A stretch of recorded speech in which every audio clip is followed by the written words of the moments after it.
Guys, tara, samahan niyo ako ngayon. Pupunta tayo sa may Ugbo and dadaan tayo ngayon dito sa may Dr. A. Santos LRT1. Yung bagong bukas sa may Sukat. Let's go! Tara! Samahan niyo nga pala kami dito na maglibot. So yun, umorder nga pala kami nito. 80 pesos. Good for 4 pieces na siya. And so far, yun, sakto lang naman yung lasa. Ayan, excited na talaga ako matikman ito. Sana masarap. Yun, dito naman tayo habang wini-wait namin yung order namin is yan. Tara, libot-libot muna tayo. Yan guys, sobrang sarap yan. Sobrang sulit. Gusto ko pa. Ito rin talaga isa sa mga dahilan kung bakit namin gustong pumunta ng Ugbo dahil dyan sa cheesy corn. And yan, sobrang sarap guys. Tuwang-tuwa si ate mo.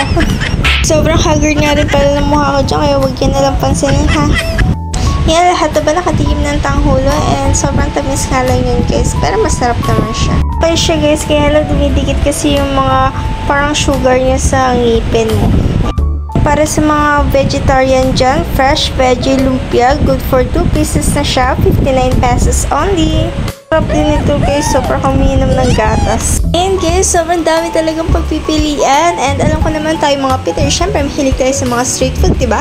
Yeah guys, hindi pa nga tayo nakontento at tinikman din natin ito isang cheesy corn overload. So far, masarap din naman. Nandiyan na sa likod ko yung aking friend. Yan yung isa sa mga kasama ko sa lahat ng galaan. At ito naman yung aking boyfriend. Yan, sarap yan. Tingin nga ng mukha.